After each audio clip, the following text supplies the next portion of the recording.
couple lot. Okay, Rich, I'm assuming you can hear me. Are you aware of any changes to our agenda?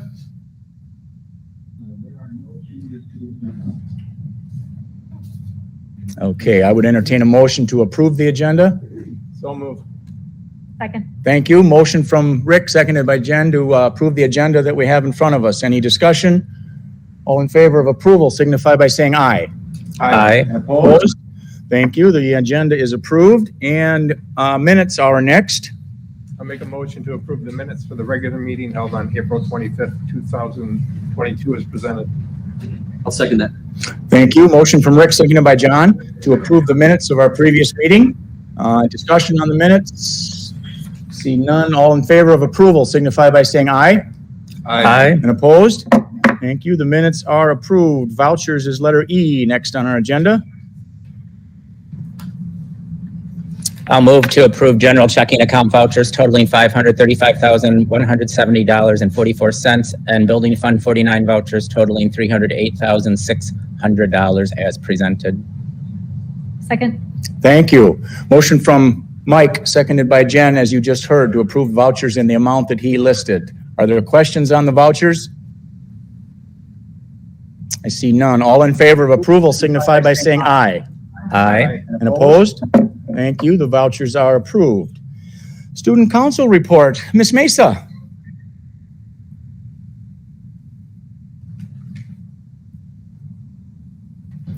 Good evening, everyone. For tonight's report, I just have the results from our elections.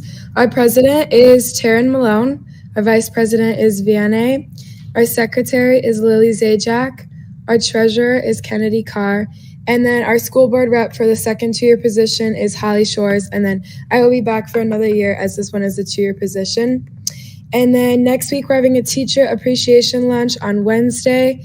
And we are working on the applications for next year's student council. Thank you.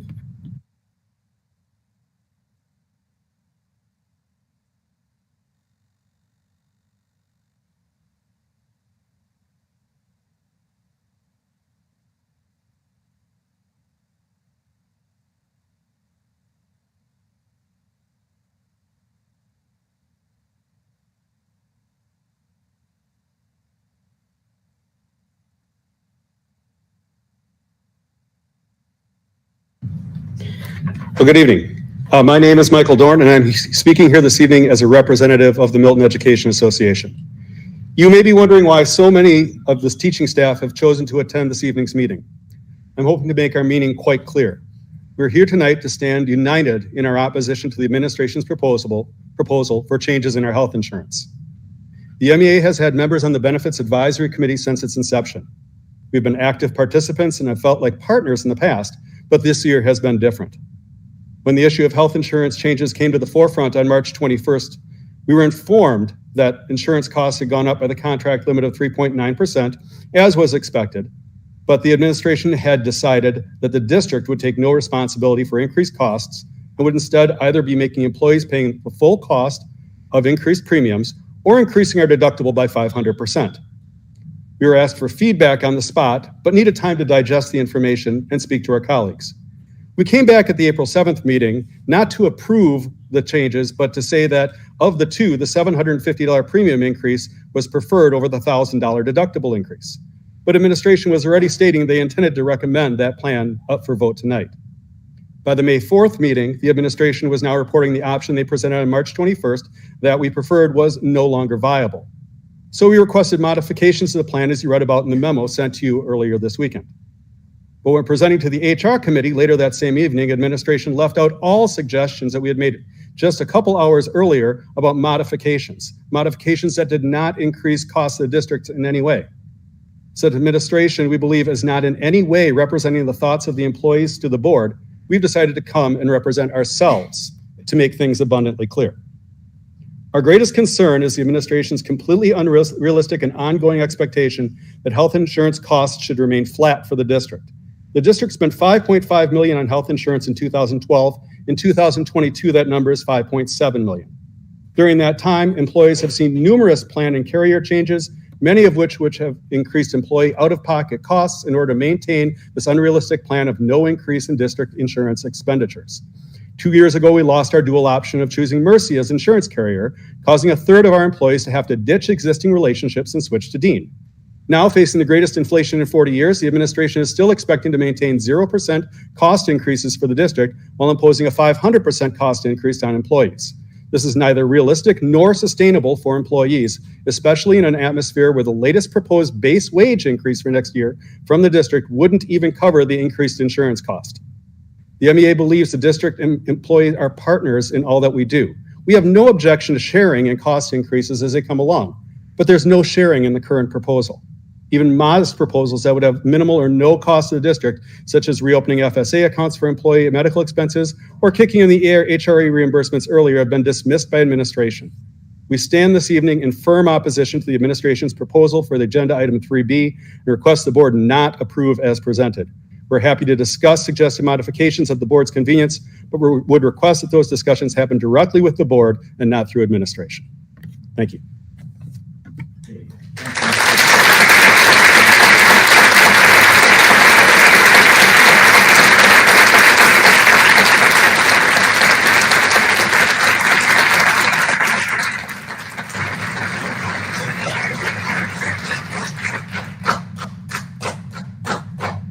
Okay, thank you. That was the only public comment that we had signed up, so we will move on. 2 on our agenda is superintendent update. That is Rich's turn, if you're ready. I'm sorry. Superintendent update, Rich, if you're ready.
Overall, and had many individuals and duels finished with medals.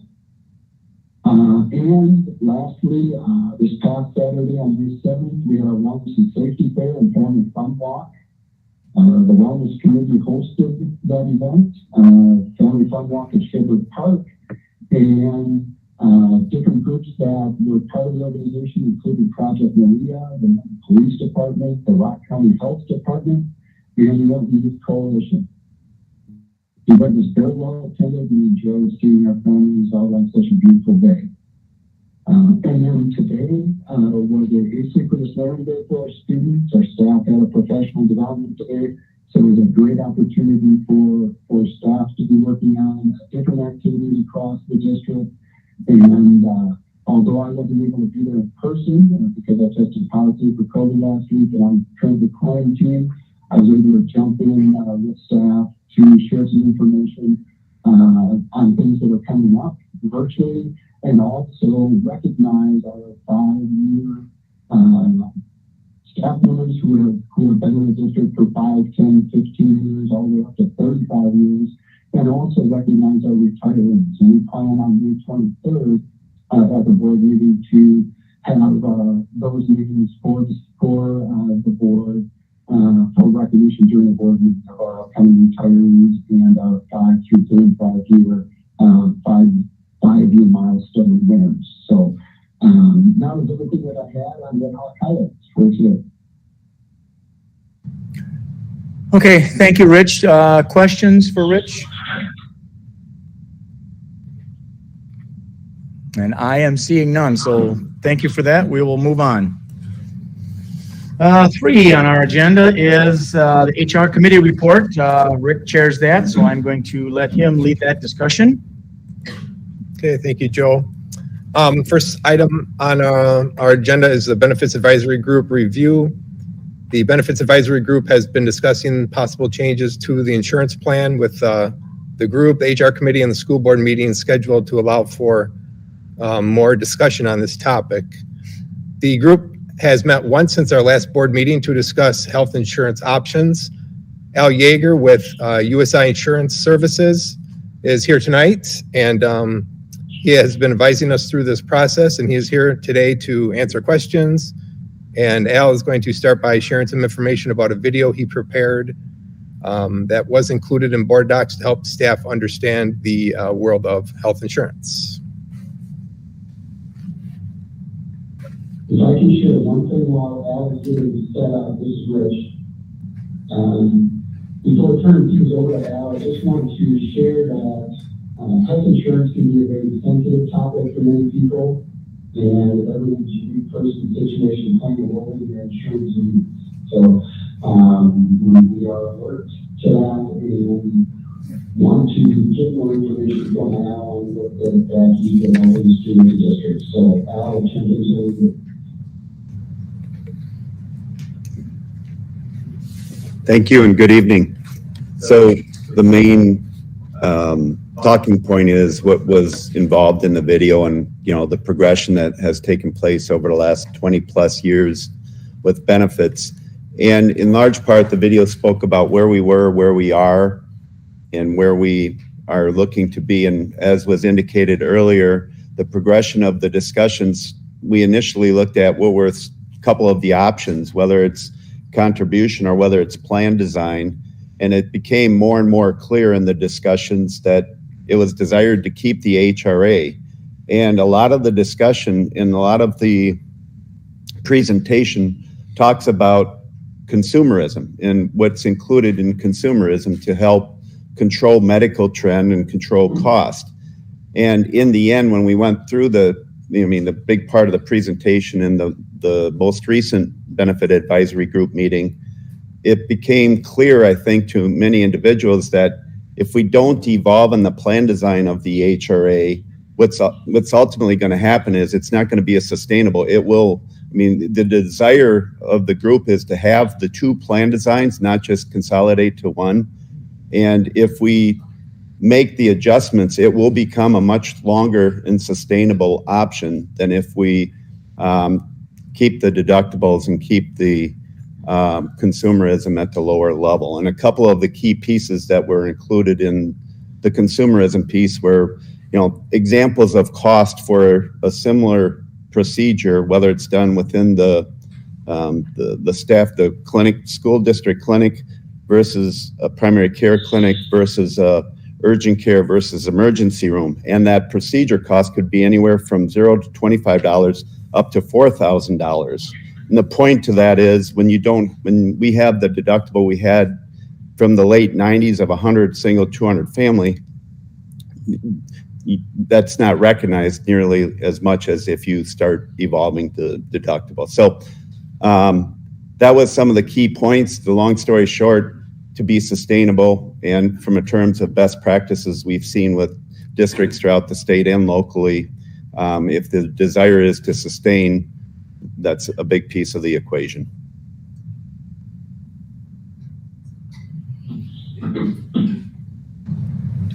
I think probably one of the last takeaways in the last benefit advisory group meeting, there was an aha moment for the participants that in recognizing, oh, okay, that is an issue. If now all of a sudden it would, the following year be that much less sustainable because the increase would be much more significant. Okay, that's an unintended consequence of what was being discussed of trying to keep it that low. Al, I have a question. Can you quantify for us to some level, even at a high level, what the sustainability piece is if we were to contemplate sort of no changes or status quo or moving forward? What kind of financial repercussions are there to that? Well, I can give you examples that districts are experiencing on a regular basis, high double-digit increases on a regular basis that haven't made adjustments. And some of those high double digits are as high as 19, 20%. Thank you. Now, we do have a 6.9% cap for one more year. That's correct. But part of the issue that just suppresses what would be that much worse of an increase. Sure. If we don't mitigate some of that.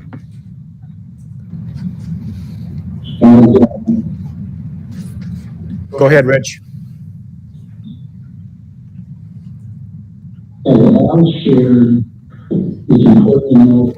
I'm here to read for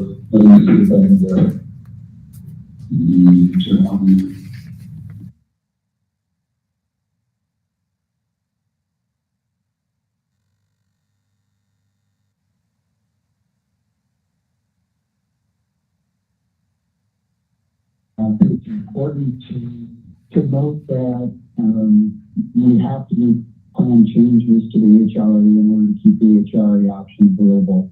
At the Benefits Advisory Group meeting, members of the group shared that the video helped them to understand the need for a change to the plan to promote consumerism in an effort to maintain an HRA option, which we think is very important. The proposed deductible increases put us much more in line with those in comparable districts. And a concern was raised regarding a phased-in approach to the deductible increase rather than increasing it closer to where those comparable districts are, rather to do that a smaller amount this year and then more in the following year.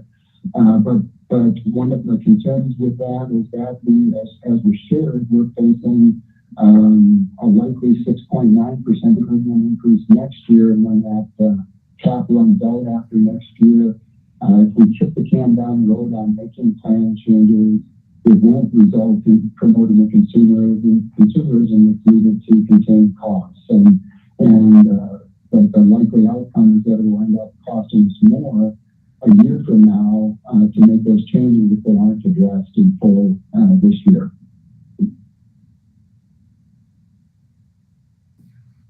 Go ahead, Shel. I have a couple of questions.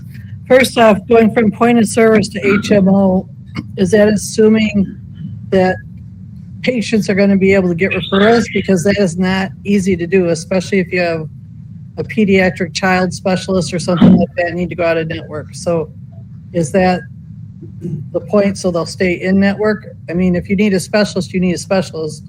And if you're having to pay out of network plus the deductibles plus the medications, it's going to just multiply. So is that in hope that they can get referrals? Because it is difficult to get them. So if the question is on just the HSA plan design, because there is no change on the point of service on the majority of the staff are on the HRA, and that's not a change. The HSA plan design was the only one that had that adjustment. But it sounds like you're leaning on phasing out the HRA. As a matter of fact, the changes are suggested to mitigate that phasing out, to sustain the HRA, which has the point of service. Is that just for this year or for next year also? The objective is as long as possible. Okay. And then with the medication increases, we're finding through our plan is that the insurance company's dictating our medications, not the doctor, by saying what you can or cannot take. And then is that part of this? By doubling the increases on some of the prescriptions, that's going to be a hardship for people also, especially if they're on high need meds. I think there's a couple of pieces there.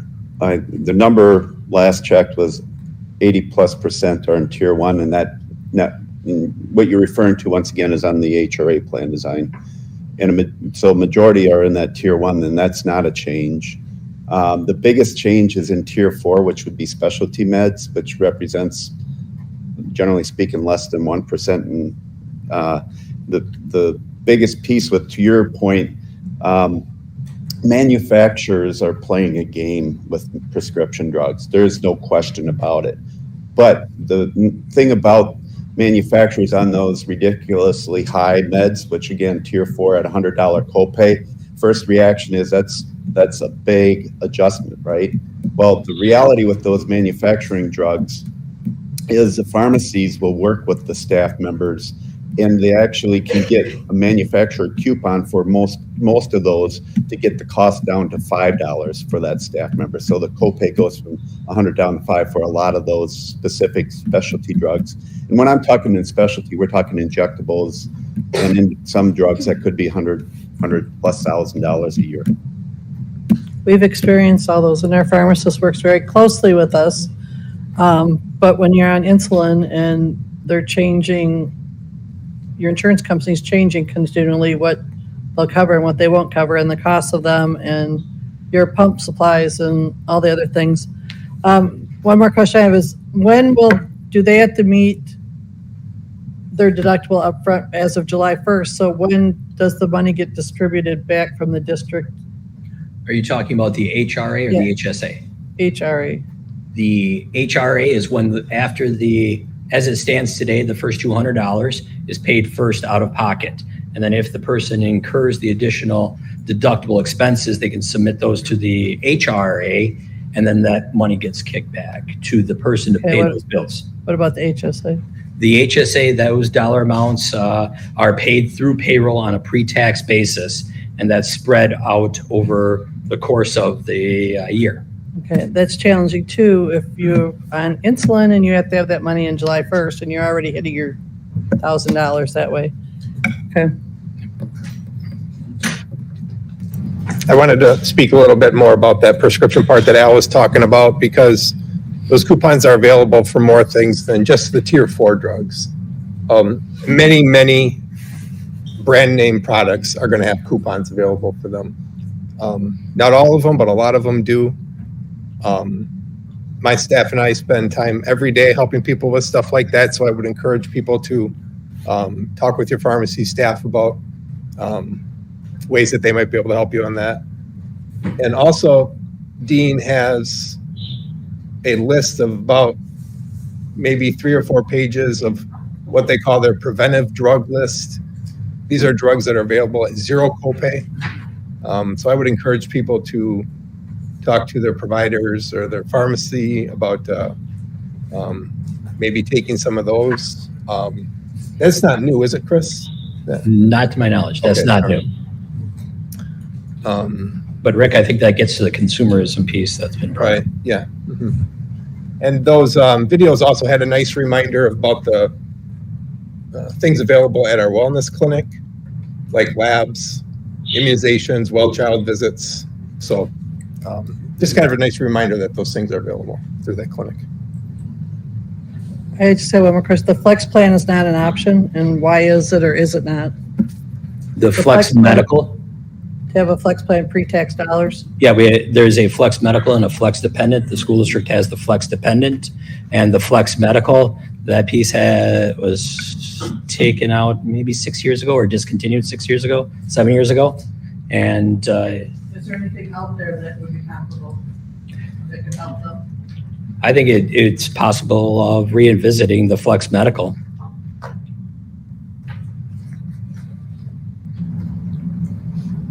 Mr. Yeager, I have a question. You said that the membership indicated they would like to sustain the HRA as long as possible. And you said the proposed plan will make that possible, but I haven't heard anyone say how much longer. Like, how much longer do we anticipate that this proposal is going to allow the HRA to continue? I don't have that crystal ball, but I can tell you that it would be substantially shorter if we, but the consumerism component isn't included. Now, how much longer does that translate to? Here are some of the dynamics that make it challenging to answer that. There was a report, I think, made yesterday that healthcare costs globally are going to be increasing over 15%. And a lot of that has to do with the healthcare industry has significant shortages in nursing, and they're having to pay significantly more for nurses. That translates to a baseline increase that now all of a sudden increases healthcare costs. That's a direct component of healthcare costs. Where I'm going with this is, might we have to revisit in a couple of years where we indexed our cost? Maybe, in order to continue the HRA. We could keep the HRA forever as long as we continue to index some of the cost in the equation. So I think it's just a matter of, the answer to the question is just kind of trying to manage, the utilization in that plan design and, what adjustments we need to make it sustainable. So I don't know if that addressed your question. Thank you. I've got a question for you. Please. So when we look at the rate increases, this was a 4-year contract in essence, right? Sure. First year was 0%. Second year was 3.9, but we got charged 0%, correct? Correct. Third year, 3.9, and we're getting charged the 3.9. Next year is a 6.9% increase. So could you walk us through why the second year we were scheduled for 3.9, but we got 0%? And how can we avoid maybe a 6.9% increase next year?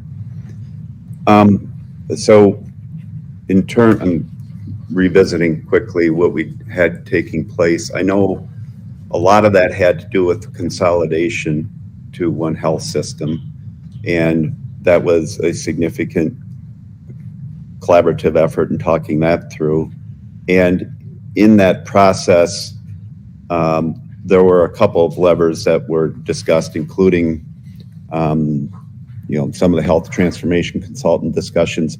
Bottom line is there was a high level of engagement, the health system, and that at that point, Dean Health Plan. The only other thing, before I dive into that, we also had a negative 2% in the year prior to that. And honestly, it had a lot to do with market-driven pressures. What does that mean? The health systems competing against each other at that point in time were willing to get more aggressive from a pricing. Fast forward, we're not in that same environment right now. We're not in the same market-driven increases as much as we're now seeing actuarial-driven, which means the claims are driving the cost. So to answer your question, to mitigate a 6.9 in the future, it's a little different animal than it was 4 years ago, post-pandemic. And as a result, some of the key components is promoting consumerism, promoting prevention. There's three ways of spending less in insurance: having fewer claims, paying less for the claims, or paying less of the claims. And those, I guess, would be the best way to summarize. Okay. Do we have any idea what would happen after next year's 6.9%? I mean, is it based on some of the claims and some of the other things we talk about? And what would happen after next year? Do we look at a new carrier? I mean, options are open, I would imagine, right? So that is an option. For sure. It is. Not that we want to make a change, but I got another question going back to the HSA. Could you summarize that in a nutshell, right? Like, premiums are less. Let's just take a family plan, a family teacher plan. The premiums are about $50 cheaper per month. Approximately, correct. in deductible, or deductible is a $6,000 deductible, That is correct. and we give them $5,500 of seed money. That's spread throughout the entire year. Right. Correct. So in essence, they could have a zero deductible plan if they paid a little extra to their monthly HSA contributions. Correct. So if they paid $50 extra on a monthly basis, $600 over the year, that equals the $200 payment that the HRA plan would have. In essence, that would equate to almost a $0 deductible. Correct. Basing it off of a calendar year. Sure. Because we are July 1 to June 30th. So starting on July 1, you have 6 months to get that. So yes, in theory, but it would have to be like escalated, because now you're not looking at 12 months, you're looking at 6 months. Okay. Another point to your question. The short answer is yes. The longer answer is, which was indicated earlier, cash flow can be part of the challenge in that regard because you're getting 1/12, not lump sum. Now, when you're dealing with medical systems or health systems, by and large, they'll agree to a payment schedule. So as you're getting in 1/12, you can ultimately work with them to pay it off. When it doesn't work, tends to be with the pharmacy, because when pharmacy, oftentimes you're paying at the pharmacy to get the product. Sure. There may be exceptions to that, but that's generally more difficult. And John, can I tag on to what Al just said too, is another member of Al's team created the HSA explanation that was shared out with the Board of Education and through our staff newsletter. So that helps explain those pros and cons that staff can review to see if that's a right fit for them and their situation. Sure. Thank you. I know personally, my family and I have been on a HSA plan for almost a decade.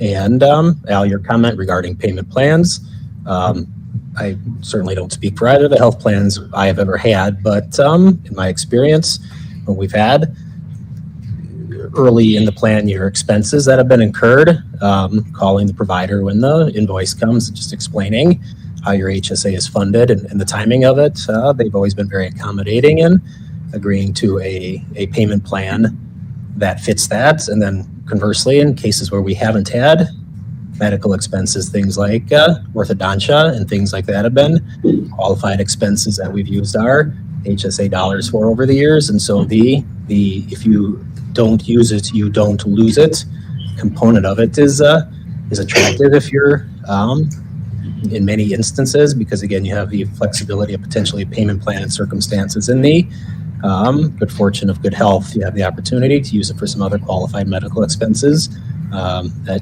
historically have been just out of pocket.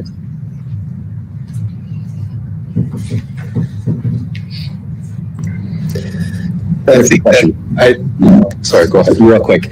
So when we talk about pricing out of the HRA, the biggest concern there would be for retirees, correct? Because retirees cannot go on the HSA. So how would we, at some point, how would we address that? I think that intent had continued to be that retirees, there would need to be a way to maintain the HRA for the retirees especially because of that dynamic. I'm sorry.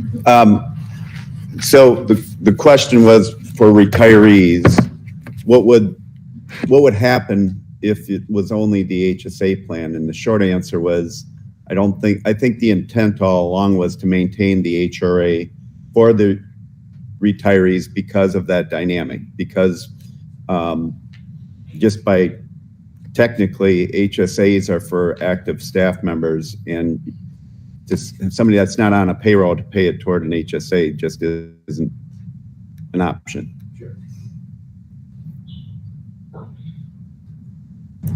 I think each other.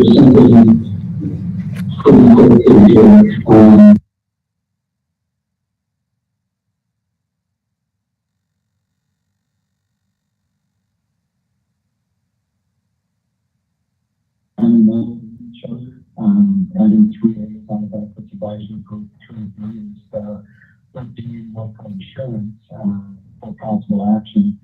And I want to make sure that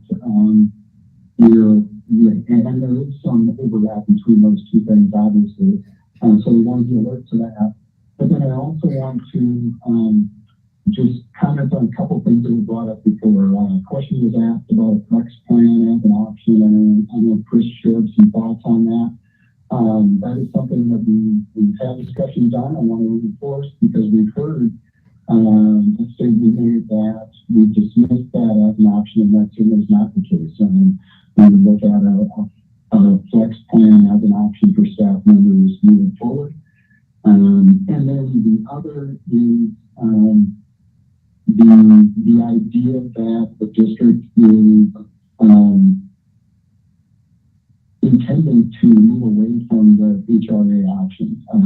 I think that we've been extremely clear with both the benefits advisory group, with all staff, the video that we sent out to all staff, and that's available in board docs if people haven't had a chance to take a look at it, of our desire to keep an HRA option available for staff, but we prefer that as long as we can keep that option viable. So I want to make sure that board members and audience members are alert to those items.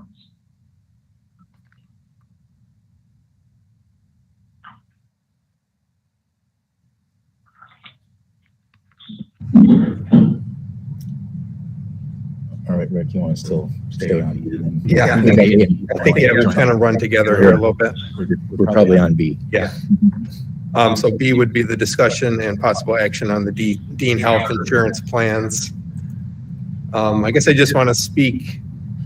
It is the committee's recommendation to move forward with these changes. We feel that these changes will still allow us to offer the same two options, both the HRA and the HSA, while keeping the premiums increase of less than 0.4%. I would encourage people, board members included, to read those or to watch those videos regarding the HSA plan. Maybe the HSA plan isn't for you. I would encourage you to at least look into it and contact any HR, HR staff if you have any questions about that. I do feel that this is the best way to help control any future increases right now.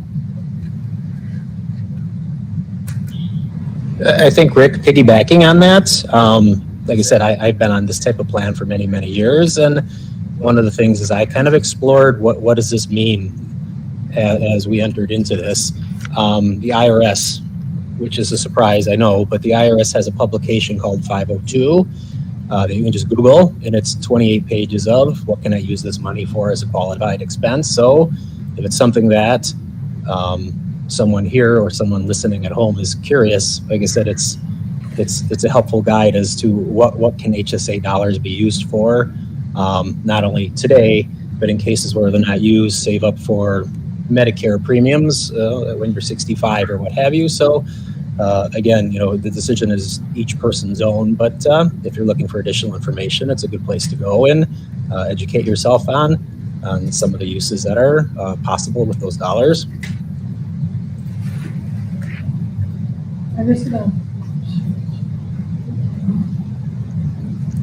I'm just going to disagree with the offer that's there right now. I don't think the staff in our district can take the brunt and the hit of an insurance increase and prescription costs that are going to be higher in most cases than their salary increase is going to be, which hasn't been the first time, if people are on a lot of prescriptions that it outweighs that, but we're moving backwards with our staff and what their income and their salary is instead of moving forward.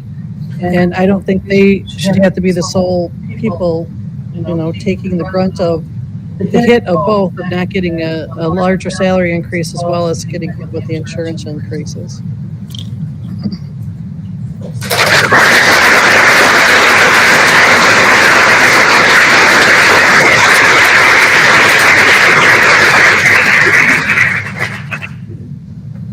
I think this is probably a Chris or maybe a Carrie question.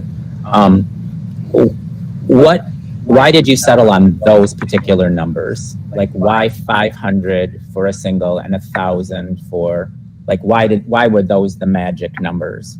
And is there a way to, and I asked this at the last board meeting, is there a happy middle somewhere? Or maybe it's a Mr. Yeager question. Well, I can at least, the initial, there's two parts to your question. The first part, where do the numbers come from? And then the second part is there something other, I forget your second part already. But happy medium. Happy medium, all right. First part, in terms of the additional 500,000, two pieces to that. Number one, if you index from the late 90s to present day, the current out-of-pocket deductible amount, at medical trend, it's about right at that number.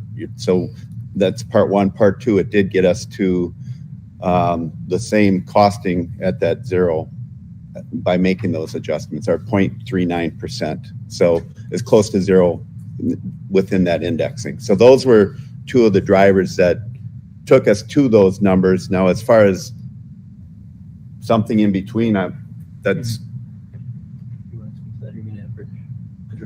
I can speak to it. Okay. We're working here? Okay.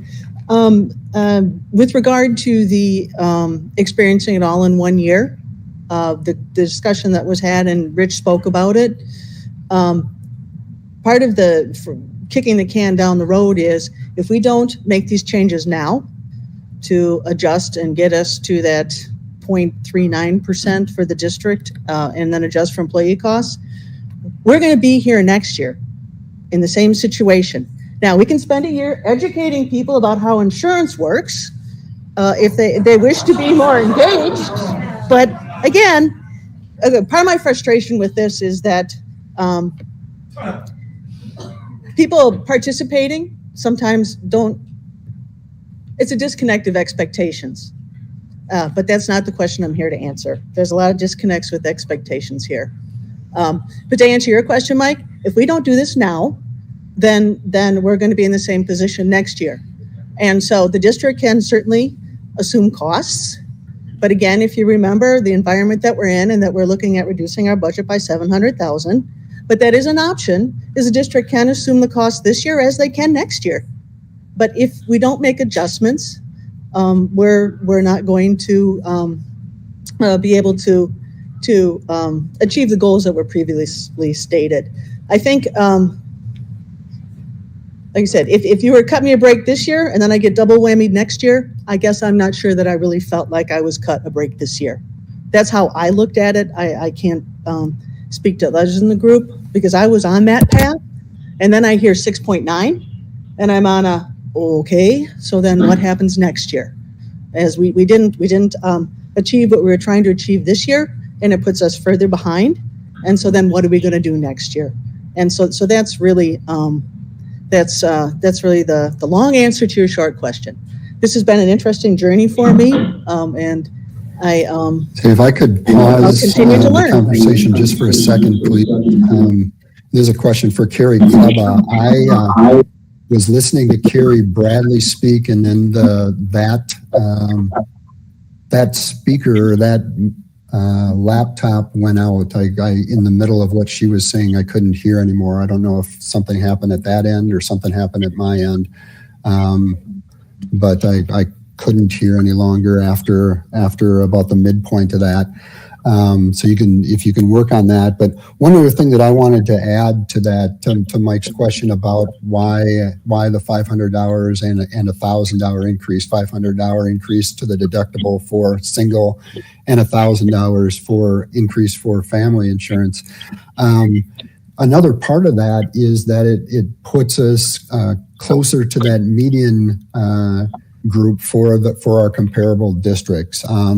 When a question was raised about is there a happy medium, this kind of is a happy medium. There certainly are plenty of school districts whose insurance deductible is higher than the $600 for single insurance and $1,200 for family insurance that we are proposing. And there are some that are lower, but finding a middle ground is something that we always look for, and this is something that kind of puts us in that middle ground compared to comparable school districts, both in our conference and around the state.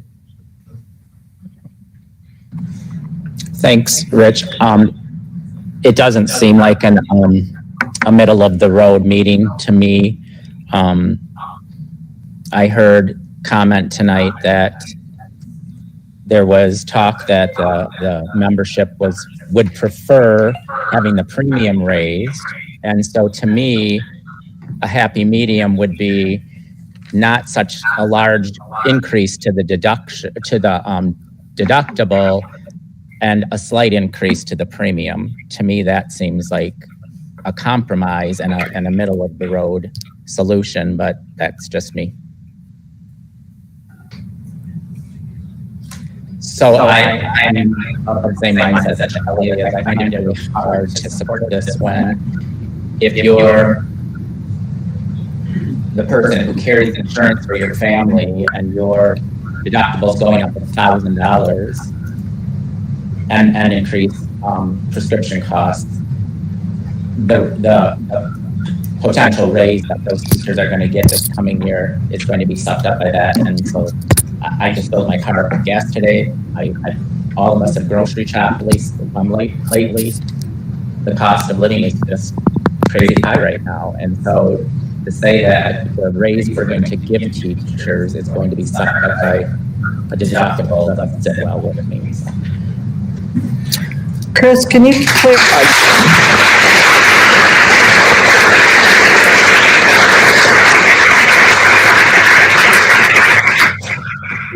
Can you just clarify, Rich brought up about being at the median level with our conference, but where are we at with our premiums and comparable to the conference?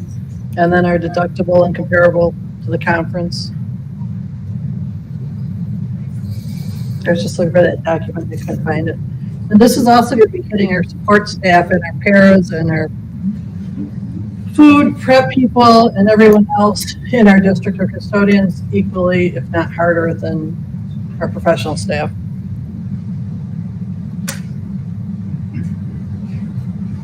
And Shelley, 1 second, thinking back to the. Can you bring that up or anything or no? That conversation we did share out with the Benefits Advisory Group and brought it up at the board meeting. And I believe the deductible is lower than the average when we look at the comparables.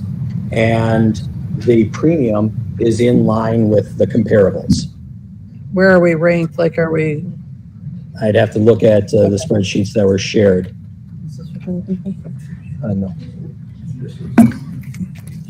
I'd have to go through and start mapping them up. But that was the information that we had shared out before when it was separating the premiums and separating the deductibles and where Milton fell in. Okay, with those. so by saying we're lower in our deductibles, that's not a bad thing. So Rich is saying he wants to bring us up to the median. Then that, what? I don't get that comment at all. And Shelley, I think that back to what Al has said about sustainability and what best practice and sustainability, and what Rich has hit on as well when we started off this conversation on those two factors. And that's why we looked to Al to find out what's going on in the rest of the state. And we look to Al to help provide what other districts are talking about right now. Carrie, I just have a real quick question. If there is some kind of middle of the road, what is that in a ballpark figure going to cost the district? I think I'm going to interrupt you for a second. Let me add a piece to the discussion here for the board that I think might help. We don't have a motion on the floor yet, of course, but it may move us toward that point. I want to reassure everybody that our staff, our administrators and business managers and HR folks are not insensitive to what this impact is on folks. To that end, they've had some discussions recently, like today, the day before, et cetera, that I got looped into. I won't take any credit for it, but Rich and I talked tonight about rolling the idea out, at least for the board's consideration, of a way to mitigate to some degree, and I'm going to paraphrase a little of what our discussion was, and the details may or may not be deadly accurate, but from a high level, the district would be willing to explore an option that would mitigate for the employees the deductible increase. And while we need to do some more research and whatnot, the figures we were talking about were a one-time payment next year of $250 for each employee to offset that supposed health increase, a deductible increase. Now it's $500 for the single, $1,000 for the family. So the $250 would be a way that the district could mitigate that increase for next year. And I would invite Chris, Carrie, or Rich to speak to that if I've not made that accurate, but.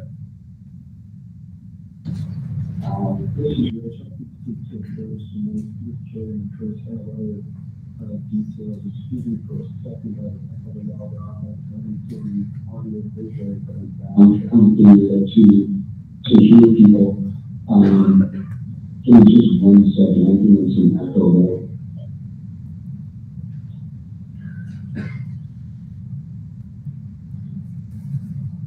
As Joe shared earlier, he and I had a discussion about the possible way to mitigate that cost for staff for the upcoming year. And that proposed increase to the individual insurance is $500, raising it from $100 to $600. And one thing that we could explore is doing a one-time $250 payment in the upcoming year to funds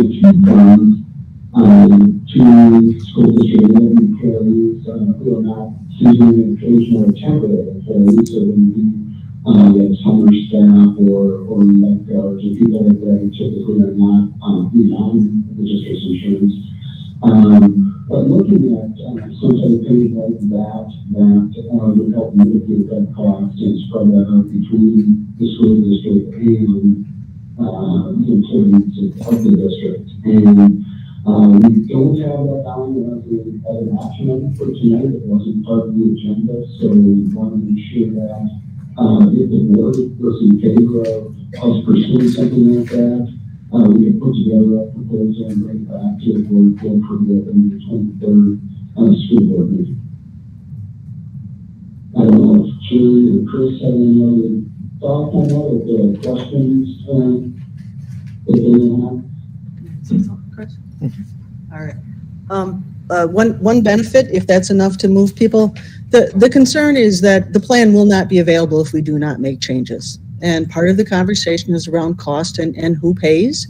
But the bottom line is if we don't start making changes, the plan that people want may not be available to them.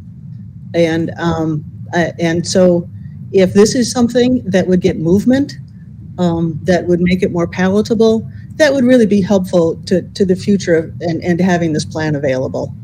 I mean, we can always have the district pay more, have with limited resources, and that's a whole different conversation.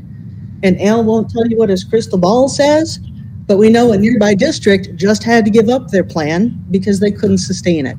And I don't want us to end up in that situation, regardless of how people talk about insurance and my disconnect on expectations. I am very concerned that if you stay on the path that we're on, it's not going to be available. And so I just want to make sure that message is clear. So if this idea would be something to get movement, it's definitely worth considering. Carrie, could you reiterate the idea that Rich shared, because I didn't hear him clearly? I'll try. I didn't do so well on the last time, but I'll try better this time.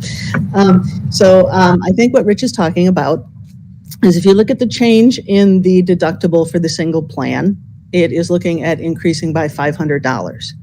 And what Rich is suggesting is that, and you can correct me if I'm wrong, Joel, but basically next year we give all of our employees that are regular employees $250 to help offset those costs. Is that accurate? Carrie, is that people? Regardless of whether or not they're on the health plan or not. So anyone from 0.1 FTE or whatever up? Well, we're not going to have Just so. one FTE. Correct. It's not So, clear, I yeah, guess, is the question, I'm just gonna- so it's understood by everyone. Correct.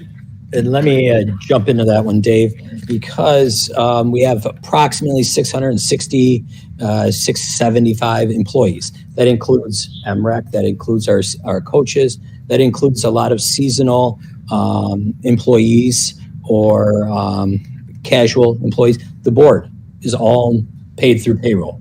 So this would be looking at those employees that work throughout the year that are not seasonal and temporary, if you will. The summer crew that Steven's team hires, it wouldn't involve them. It would be involving the staff that are more permanent, if you will. And hopefully that helps clarify. Rich, anything to add to that? Yeah, and I apologize if you can let me know if you can't hear me, and I'll try to speak up a little bit louder. I think that the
So if there's a way to find an amicable path forward here, I think that's great.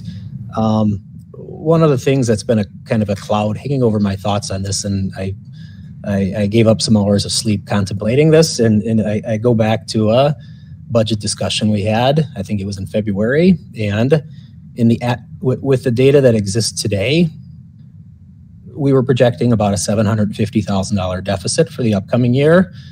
And as we look to the future, we're going to have the same data essentially this time next year because the state will not have negotiated a new biennium budget. And so we're going to be using the same assumptions we're using today, and that is declining revenue limits next year and the year after.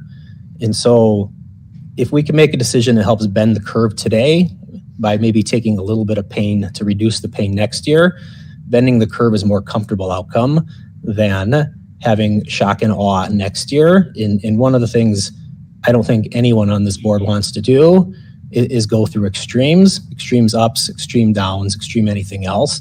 And the changes, and Al, I stepped in late. I was in another board meeting before this board meeting, so I apologize. But the discussion of consumerism came in, and with the questions of what will this cost next year, the answer to that lies in how much is spent in this coming year. And so places where all of the participants decide, and an example I had going back to my own HSA experience, back in the day, I went to the eye doctor. I just said, go to this eye doctor. And then when it became my HSA, I called eye doctors and said, how much does it cost for an eye exam?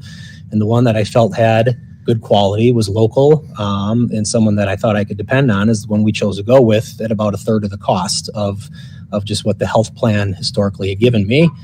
If we bend the curve a bit today and some of the things that were presented today, if that makes this work, not only for everyone today, all of the stakeholders, but sets the table for a better discussion next year, then that makes a lot of sense.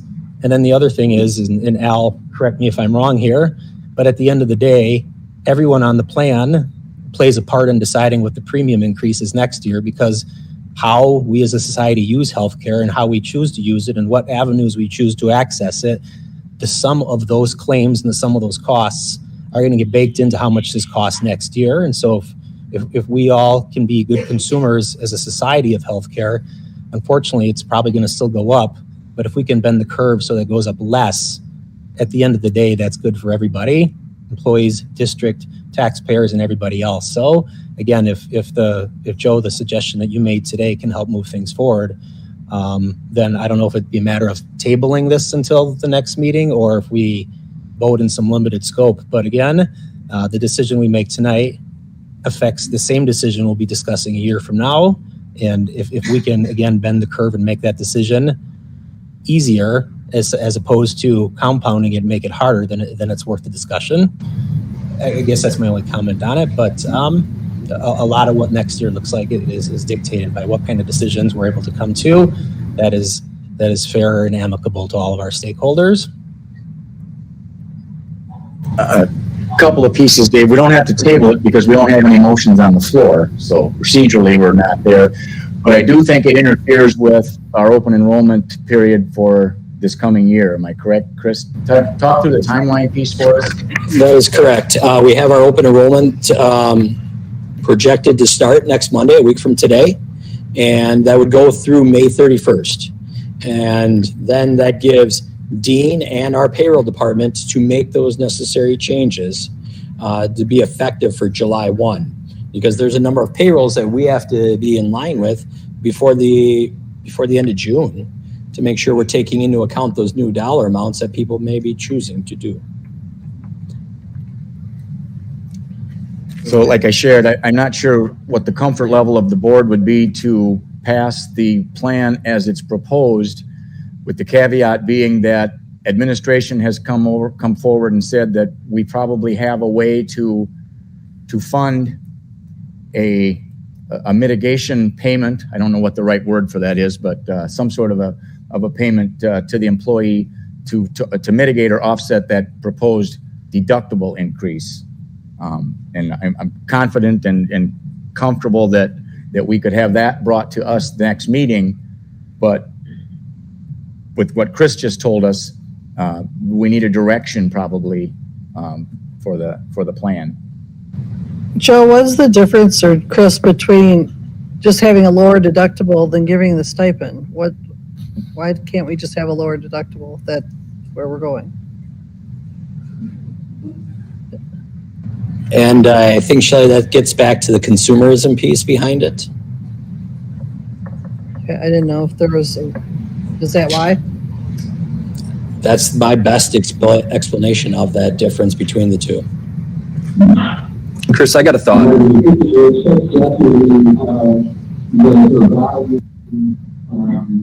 Making deductible more in line with other districts because it's good.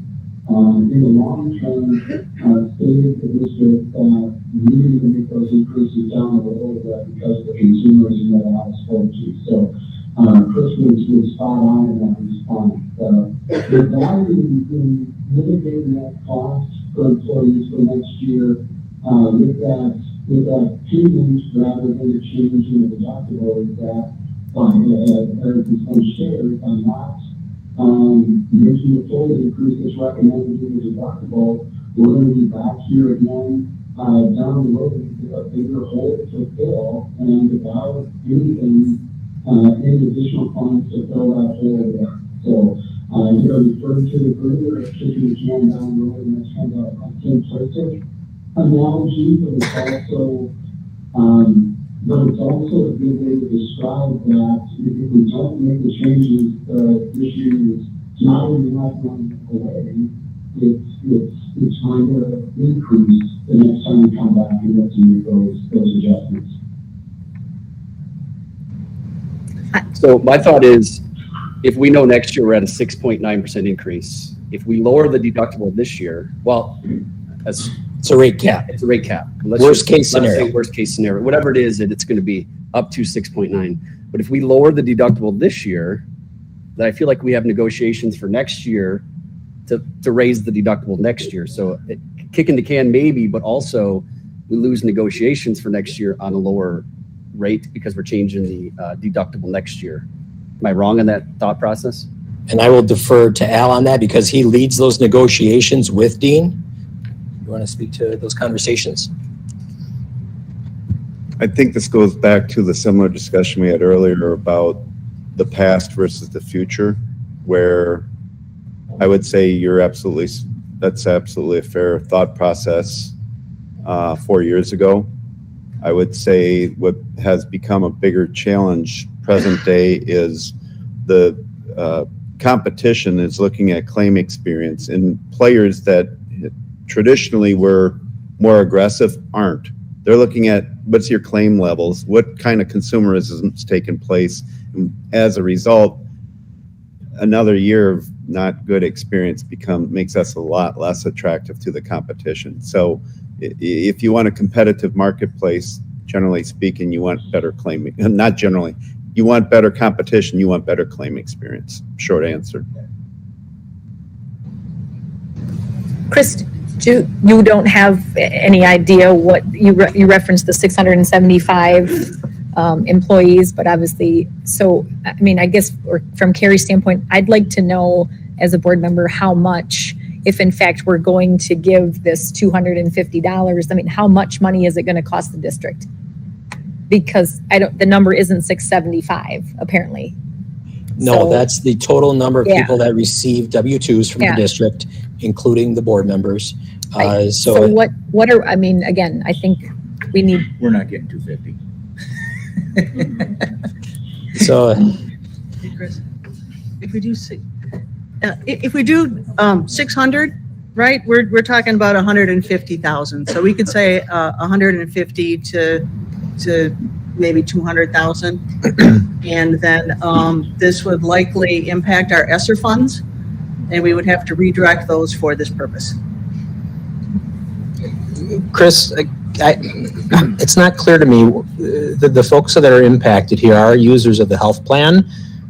Why would we also extend this payment to people who are not users of the health plan? Because that's incurring an expense that isn't addressing what we're trying to address. That's an ancillary expense outside of the trying to lessen the impact of some of these things.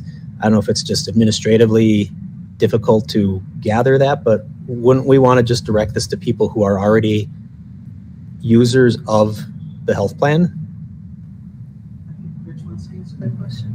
Rich, do you want to chime in on that? We certainly could, and that's tied into looking into this more deeply over the next 2 weeks and bringing it back to the board for approval at the May 23rd meeting. Could be tied into funding out how many people do use the plan. We bring in a couple of different options on what the cost would be if it was every staff member versus every staff member who's on the district's insurance. And those are certain things that we could put together and bring back at the next board meeting. So I understand the logic of your question there. Thanks. I guess I would like to see the difference between the lower deductible, what that cost increase is, versus the stipend for every employee. What is the cost difference? If it's close, why are we going to do option A over option B? I think the answer to that goes back to consumerism. If we put $250 in someone's pocket, the way they are apt to spend it are different than if it's someone else's $250. And so as Al's talking about, how do we bend the curve for the next time that we have a premium increase, empowering people to directly make that decision is better for the health plan of 2023 than the alternative of the deductible option. Al, correct me if I'm wrong there, but I think that's the logic behind it. Is that right? Yes. Just so Rich heard that too, what David shared, Al confirmed that was correct.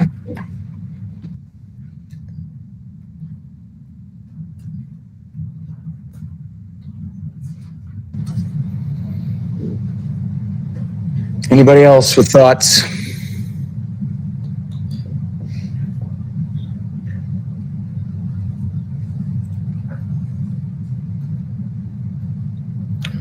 this is obviously a potential action item for us. Chris, talk to us about what inactivity on our part triggers for you.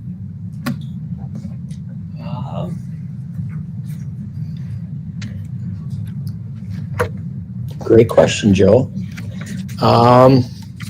So right now, we would roll out status quo at the insurance plan. We'd roll out our open enrollment, and it would be the same as it is today. We'd be looking at for July 1 of this year. The staff would still have an option to stay on the HRA or stay on the HSA or go back and forth or take the cash option that we currently offer. So talk to me about potential action at our next meeting. Is that timely enough to give you a window to let folks opt in, opt out, change, etc.? That makes it really difficult when it comes to the payroll piece of making sure we're ready to go for that June 30th payroll, I believe, where we have to have those changes ready.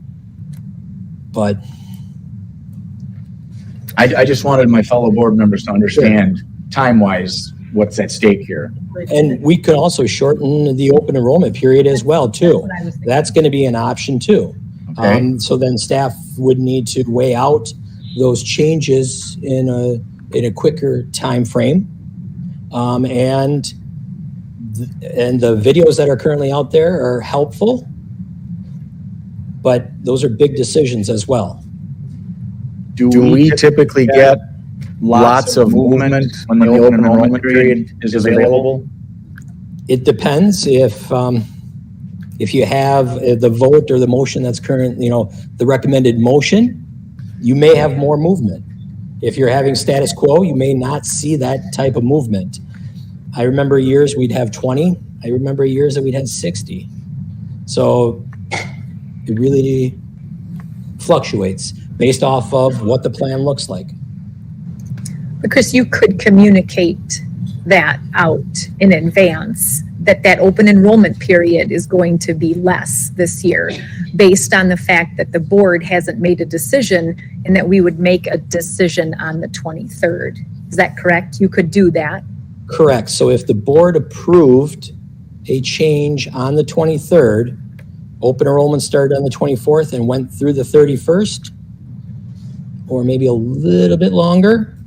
Well, again, communicating though that the open enrollment period is going to be shorter in advance would lead to, again, based on, yeah, absolutely. Folks understanding that that's the reason why the window is shorter. Yep, absolutely, John.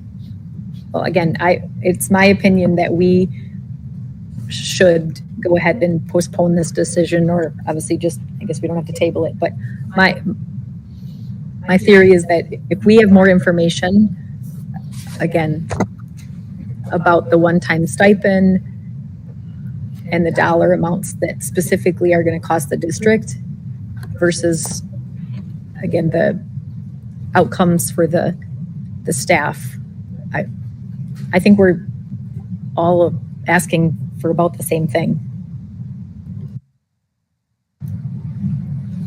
Just so everyone's clear, what Jen's talking about is not taking any action tonight and charging administration with getting us an accurate financial counterpart to this payment we've proposed so that we can attach that to our discussion and then theoretically could act on the 23rd and have them have open enrollment start the next day, condensed to a week instead of the 2 weeks that they're proposed right now.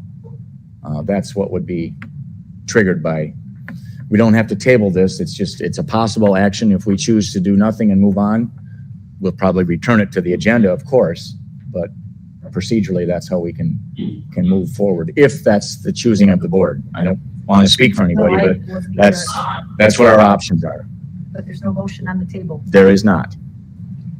Do we have those ESSER 2 funds available, that dollar amount? That 160-ish? So if you recall, we're looking at a $700,000 deficit in the next 3 years, each of the next 3 years. And we were planning on using those ESSER funds to help reduce the deficit, and not only next year, but the following year. And if you recall, year 3 is when the funds are gone and if we're spending and our revenues are flat and we're backfilling with one-time money, right? We've had the conversation that the cliff will be steeper, if you will. If you want to talk about the funds are available, with the connotation that if we use them for this purpose, then they're not available to hire additional staff and do some of the other things that we have been doing with them, or purchasing curriculum, the things that we've been spending the money on. But that the money can be not used for that purpose, for this purpose when it comes to availability. Just be mindful of the future impact, and the cliff might be hitting in year 2 rather than year 3 if we use it sooner. I just want to make note that we didn't use the funds to keep the positions that were not filled.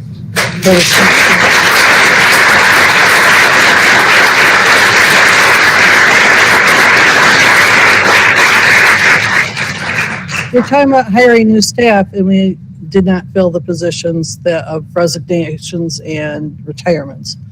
So we can't reflect in the future. He's saying we're going to have a deficit of enrollment. That looks like that's going to be heading in the future also. So to say we're going to hire new staff, there's no guarantee on that either. Right, and can I just clarify?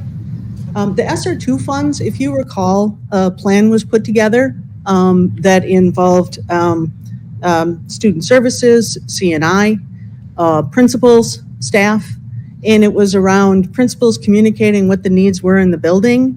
It was around staff development.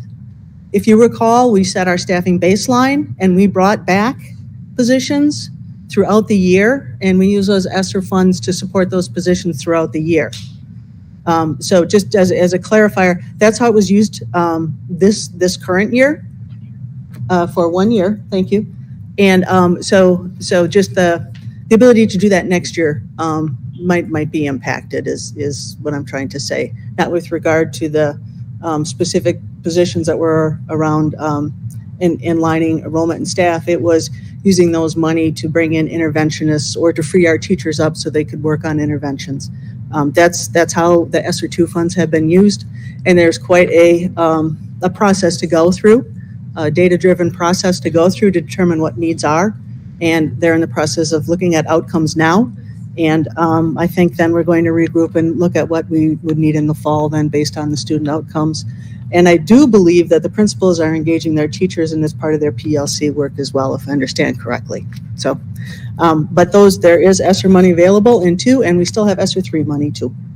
But 2 has been kind of a targeted purpose. I'd like to make sure there's clarity on what she spoke about, approximately $700,000 memory deficit for the coming year. You mentioned about another $700,000 deficits for the following 2 years.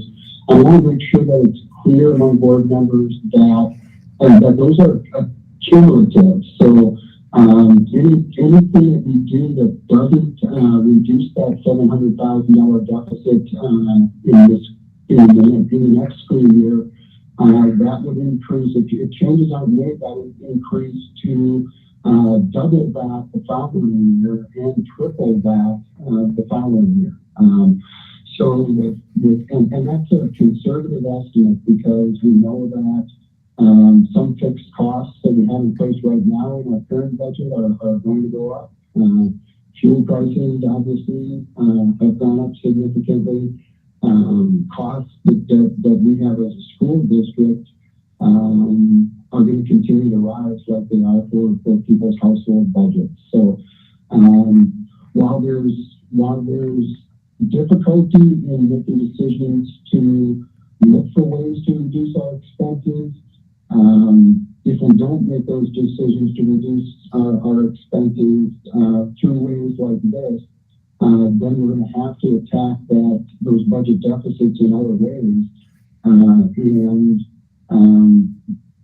we would prefer to not have to increase class sizes or to do things that would have an impact in that way.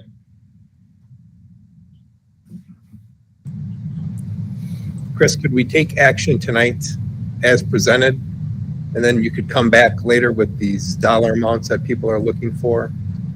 And then you could get the open enrollment piece opened up next Monday. Could you do that? I mean, I don't know if you or Rich could answer that. We could. We could answer those questions, and that would keep the open enrollment period the same. But when looking at what Jen had shared, and I think John shared as well, is the deductible versus the $250 one-time payment, looking at those, but figuring in that consumerism piece. So there's a lot of information on the floor right now.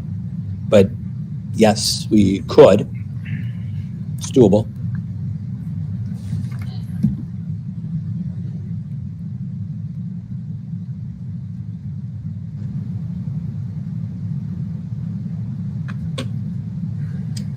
Any other thoughts on B for the agenda piece?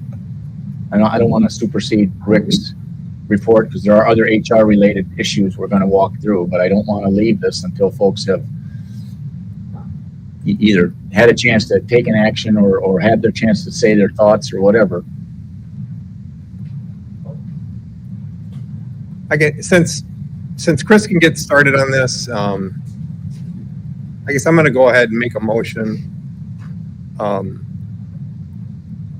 think it would be helpful for the HR staff, for the payroll staff, to kind of get the ball rolling on this. I'm going to make a motion to approve the HRA and HSA plan design changes outlined in the attached 2022-23 plan year proposed deemed benefit HRA and HSA summaries effective July 1, 2022.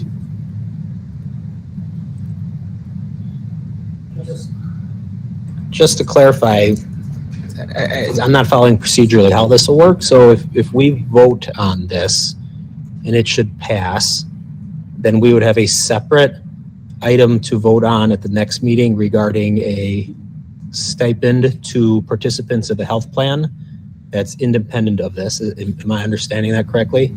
That is correct.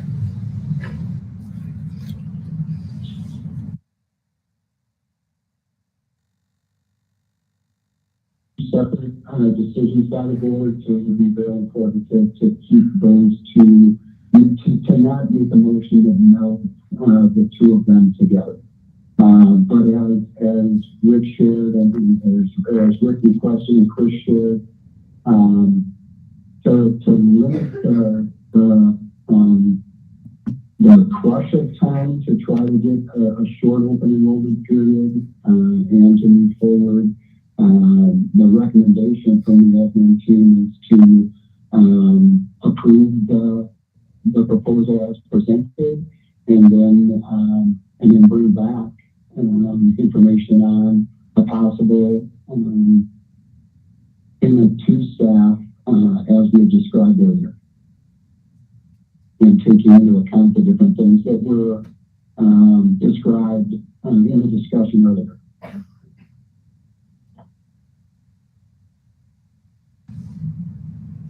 While I don't know if the $250 stipend will sway people from being in one plan versus the other, personally, I almost prefer just voting on the whole thing as one line item when we understand the cost and how it will be integrated. Conversely, I appreciate the inconvenience to the HR staff, but for lack of complete data, I don't know how much, other than just simply ironing things out, I don't know how many people will make a decision until that decision is made. So, I feel like fragmenting it over the course of 2 meetings with one decision being contingent on the other in certain regards is less appealing than just having the whole, here's the health plan, here's the cost, here's a stipend as proposed, whatever that turns out to be, and then looking at it as one concise, here's what we're voting on. But that's just my thinking out loud, I guess. I don't know if anyone else has a thought. No, Dave, I completely agree. Plus, I think, again, staff should be able to see the whole picture. Maybe they will change their mind. Right? If a $250 stipend is going to sway them. They need to know at least that that's an option. And if we vote on this tonight and it's passed, putting that separate fee, that may not pass. So that's a separate thing. And so again, that may not pass. And then again, they're not going to be able to have an option to, it's murky. Go ahead, Chris. May I add? Well, with Rick's question, I mean, it's doable, and I'm speaking for my staff's, on behalf of my staff. But what Jen's saying too is there isn't a complete picture here either on making those decisions too. So when you go into open enrollment, you want to make sure that you have all that information so that you're making the best choice possible as well. And I wouldn't want to speed up that process any more than we absolutely have to, but staff should have that information before they make a change about their health insurance. So.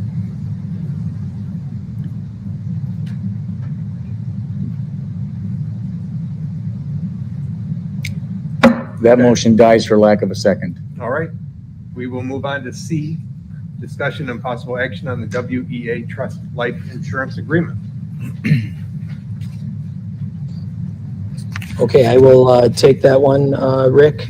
The Human Resources Committee and the Benefits Advisory Group, along with Al Yeager with USI, have had discussions regarding the district's current life insurance plan designed through WEA Trust since November. And the district, the current plan, the district currently provides at no employee cost to the base life insurance, which provides coverage into retirement, or at least some coverage in retirement based off of the individual's age. The premiums for that outlined in that memo that the board has in their board packet are approximately $120,000 per year. A significant amount of that cost is due to the paid up benefit, a unique component of the current life insurance benefit. And retirees aged from 55 to 64 may continue the plan by paying 100% of their monthly premiums until the age 65. When the retiree reaches the age of 65, the policy is considered paid up without any additional payments until the benefit is actually paid out. Underneath the proposed plan that we've talked about with the Benefits Advisory Group and HR Committee and the Board of Education, Al and his team have gathered bids from different insurance vendors and presented the results to the Benefits Advisory Group and the Human Resources Committee.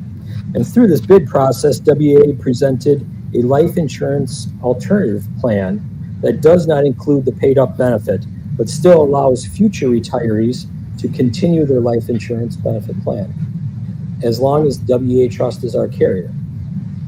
And the approximate difference or the approximate cost to this new plan is $47,000. So, thank you, Chris. Sorry. Any questions or anything for Chris on that one? which plan are we voting on? It's not clear to me. The one that costs 120 or the one that costs 47? So the 120 is what we currently have today. Right. And then the proposed plan, which would be removing the paid up portion, would cost now $47,000. And so that the documents that are attached to the memo is the new plan for July 1st of 2022. And you can see the layout benefit summaries that are included with that. What would the impact be to those retirees that are currently on the paid up plan option? WEA Trust has shared, and Al and his team have shared, that there would be no impact to those that are currently there. They would just stay where they're at, not paying any additional premium, and they continue to utilize that benefit. Understanding that, I would move to approve the 2022-2023 WEA Trust Life Insurance Agreement effective July 1st, 2022, as presented. Second. Thank you. Motion from Dave, seconded by Jennifer, to change our life insurance program as outlined in the memo and the motion. Discussion on that? Before we vote, I just wanted to wanted to thank Al before he sneaks out. So thanks, Al, for all your info on both on this life insurance and on the Dean plan. And I think it's worth repeating that this is a benefit that we provide to staff at no charge to the staff. So I think I'm very pleased that we're able to do that. Any other questions on the motion? All in favor of approval signify by saying aye. Aye. Opposed? Thank you. That motion passes. Okay, next up is discussion of possible action on 2022-23 notice of individual teacher contract renewal letters. Chris. Thank you, Rick. I will start it off and then Rich will add in. Per the Wisconsin State Statute 118.22, paragraph 2, the first board meeting in May is when the Board of Education will need to take action on the 22-23 teacher contracts. And this is outlined in your board packet. The negotiation process is still ongoing, and to ensure that the Board of Ed is compliant with the statutes, we are issuing the 22-23 notice of individual teacher contract renewal letter for the 22-23 year. There's a list of teachers that will be receiving the contract / notice is included within board docs.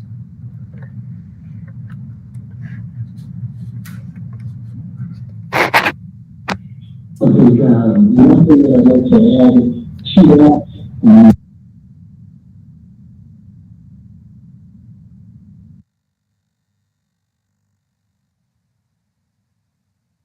today, that there was contracts to go out later this week, and individual salaries and assignments will be shared once they become available.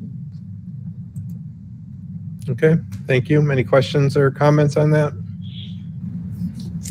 I'd like to make a motion to approve the 22-23 notice of individual teacher contract renewal letters and the 22-23 listing of active teachers effective July 1, 2022 as presented.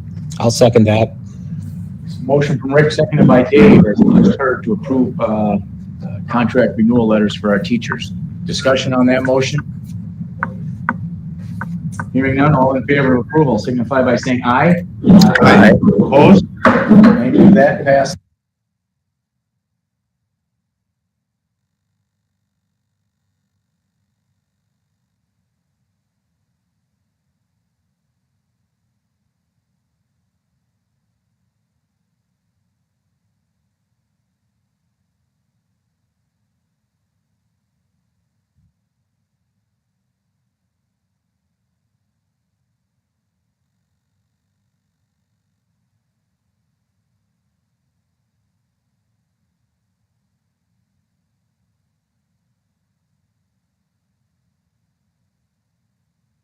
So with John being our new member, of course, plugging John into some spots on the board committee lists.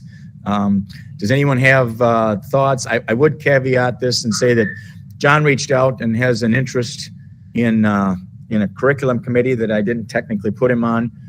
But I would say that, of course, all board members are welcome to come to every committee meeting that they're able to. So we're going to make John a member of the curriculum committee, officially or unofficially, however you want to look at it, doesn't matter. So that we can add John to that list and put him there. I didn't move anyone for the building representatives, hoping that you have established relationships there that you like and want to continue. And the void or vacancy we had was at the middle school, and John is going to serve that role for us. So, questions on any of the committee assignments? All right. We will roll past that. That doesn't take any action, of course, nor does letter B, which is our 2022-23 school board calendar, where we set our meeting dates of sort for the actual board meetings. Kim puts that together for us and follows a second and fourth Monday format throughout the year, with the exception being December we miss a meeting, and depending on the calendar, and it will happen this year, spring break kicks us out of the one in March. So we'll have a meeting in March and a meeting in December. And then, of course, special meetings as needed, you know, and then the annual meeting is listed there too. So questions on the calendar? All right. Miscellaneous A is our staffing report. I'll make a motion to approve the staffing report as presented. Dave beat you. Motion from Rick, seconded by Dave, to approve the staffing report as we have it. Questions? All in favor of approval signify by saying aye. Aye. Opposed? Thank you. Staffing report is good. Gifts and donations. I would move to approve the gifts and donations with gratitude. Second. Thank you. Motion from Dave, seconded by Rick, to approve our donations with gratitude. We have a wonderful district to support us in a lot of different ways. Questions on the donations? All in favor of approval signify by saying aye. Aye. And opposed? Thank you. The donations are approved. Let me catch up here. Meeting dates. This would be Mr. Dahman's chance.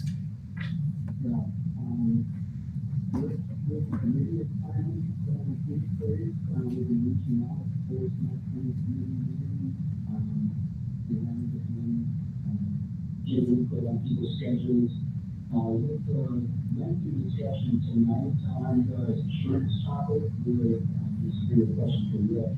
You want to include an HR committee, prefer to have an HR committee between now and the next school board meeting to bring information to them, or would you prefer to just bring it directly to the board on the 23rd? Yeah. How much time do you think you're going to need to gather that info? We are working on the letters out to the teachers. Okay. So as soon as that is done, we'll be able to dive into that, Rick. So I would like to definitely have an HR committee before our board meeting to talk through it. Yeah, maybe the 19th.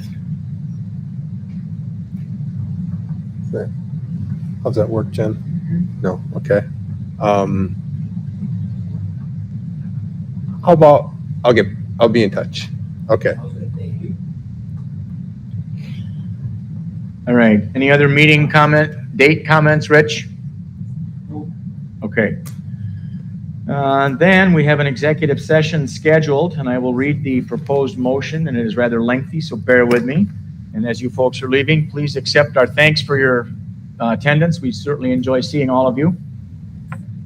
I would entertain a motion to go into executive session pursuant to Wisconsin statutes sections 19.85 sub 1 sub C sub E and 19.82 sub 1, which is considering employment, promotion, compensation, or performance evaluation data of any public employee over which the governmental body has jurisdiction or exercises responsibility, deliberating or negotiating the purchasing of public properties, the investing of public funds, or conducting other specified public business whenever competitive or bargaining reasons require a closed session.